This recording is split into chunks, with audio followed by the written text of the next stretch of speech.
안녕하십니까. 저희 팀은 이나영, 이정인, 류상인의 뭘 OS 팀입니다. 컴퓨터공학과 T동 604호 멀티미디어실 통합관리 시스템 개발을 진행했습니다. 소개드릴 내용은 다음과 같습니다. 프로젝트의 배경과 개발 내용, 기대 효과까지 이어서 말씀드리도록 하겠습니다. 왼쪽 두 사진은 학과 카카오톡 공지방에 올라온 안내문인데요. 사진 속 하이라이트된 부분을 보시면 학과 라운지를 이용하기 위해선 입장 전에 멀티미디어실 데스크에 학생증을 제시해야 하는 걸 보실 수 있습니다. 이는 컴퓨터공학과 학생이거나 자율전공 학생 중 컴퓨터공학과에 진입한 학생들만 이용할 수 있다는 조건 때문인데요. 세 번째 사진을 보면 라운지 내에 근로생 자리를 두어 학생증 검사를 하기도 했습니다. 저희 팀은 이런 점과 더불어 불편함을 체감하고 있었고, 다른 학생들도 멀티미디어실 이용에 불편함을 느끼는지 알기 위해 설문을 진행했습니다. 왼쪽 그래프를 보시면 약 70%의 학생들이 일주일에 최소 1일 이상, 그 중에서도 절반은 3일 이상 이용하는 것을 알 수 있습니다. 또한 오른쪽 그래프를 보시면 학생증 검사 시행률에 대한 학생들의 의견은 대체로 잘 이루어지지 않고 있다는 의견이 대다수였습니다. 대다수의 학생들이 학생증 검사에 불편함을 느끼고 있었고, 불편한 이유로는 학생증 확인 과정의 귀찮음, 근로생들에게 말 거는 것의 불편함, 검사 미흡으로 인한 타카생 유입 등이 있었습니다. 저희는 멀티미디어실에서 라운지 입장 검사 말고도 진행하고 있는 기자재 대여 사업에 대해서도 학생들의 의견을 조사했습니다. 대여를 해본 학생들의 경우에는 절반 정도는 1회, 나머지 절반 정도는 2회 이상 경험해본 것으로 나타났습니다. 대여를 해보지 않은 학생들의 이유로는 이미 기기가 있어 필요하지 않아 대여하지 않았다는 의견이 대다수였지만, 일부 학생들은 대여 신청 및 대여 과정이 불편해서 원하는 기종이 없어서 대여하지 않았다고 밝혔습니다. 학생들은 대여 과정에서 교수님께 대여 승인을 받고, 이 과정에서 과 사무실이나 교수님 연구실에서 직인을 받아오는 것을 가장 큰 불편함으로 꼽았는데요. 그 외에도 대여 가능한 기종이 공개되어 있지 않다는 점이나 수기 신청서를 작성해야 한다는 것에 불편함을 느끼는 사람들도 있었습니다.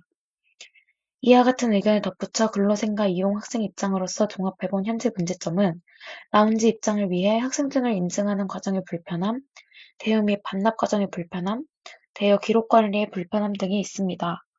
또한 협소한 라운지 공간이기 때문에 공간 내 혼잡도도 이용에 있어 중요한 요소라고 판단했습니다. 이에 저희 프로젝트를 통해서 업무를 자동화시키고 학생과 근로자들의 편의를 증진시키는 것이 목표입니다. 이에 따라 핵심 개발 기능으로는 첫 번째, QR코드를 활용한 출입관리 기능, 두 번째, 라운지 이용률 확인, 세 번째, 자동화된 대여 반납 시스템입니다. 실제로 홍익대학교에서 사용하는 회의형 캠퍼스 앱을 통해서 도서관 열람실 좌석 현황과 이용률을 파악할 수 있는데요. 현재 학과 라운지는 좌석이 예약제가 아닌 자율좌석이기 때문에 이와 같은 방식으로 이용률을 판단하기에는 무리가 있다고 생각했습니다. 이에 실시간 객체 탐지 방법을 활용해 라운지 내의 이용률을 확인하는 방법을 고안했습니다. QR 입장의 경우에는 QR 인식으로 앱에 등록된 학생 데이터베이스에서 정보를 조회해 데이터베이스에 학생 정보가 존재한다면 인증되었다는 메시지가 나오도록 했습니다. 라운지 이용률 판단에는 카메라와 욜로 V8 모델을 통해 학생 수를 파악하고 앱의 메인 화면에 출력할 계획입니다. 대여 및 반납 신청도 관리자와 학생이 모두 앱에 가입해 모바일로 이루어지도록 할 계획입니다. 이전에 말씀드린 내용과 같은 내용이고요. 저희가 채택한 욜로 V8 모델에 대해서 설명드리도록 하겠습니다. 욜로 V8에서 사용되는 앵커프리 모델은 사전 정의된 앵커 박스를 사용하지 않고 객체의 중심점을 기반으로 경계 상자를 직접 예측하는 방식입니다. 이는 앵커 박스의 설정에 따른 복잡성을 줄이고 계산 효율성을 높이는 장점이 있습니다. 욜로 V8 같은 경우는 스플릿헤드 기법을 사용했습니다. 이는 예측의 정확도를 높이기 위해 모델이 각 예측 작업, 예를 들면 클래스 예측이나 경계상자 좌표 예측을 독립적인 경로로 처리하도록 분리하는 방식입니다. 이를 통해 작업별 최적화가 가능하며 결과적으로 더 정밀한 예측을 제공합니다. 욜로 V8의 장점은 RCNN보다 6배나 성능이 빠르다는 것입니다. 하지만 작은 객체나 멀리 있는 객체에 대해서는 정확도가 낮다는 단점이 있습니다. 이에 저희는 사전 학습된 모델에 저희가 촬영한 영상을 잘게 잘라 라벨링한 것을 추가로 학습시켜 라운지 환경에 더 잘 맞는 예측 모델이 나오도록 했습니다. 이건 저희 프로젝트의 알고리즘 모식도입니다. 프론트엔드 언어로는 플러터, 프레임워크로는 플라스크, 데이터베이스로는 AWS IDS를 사용했습니다. 현재까지 개발한 앱 데모 영상입니다. 왼쪽은 UI 목업이고 오른쪽은 현재까지 진행한 개발 사항입니다.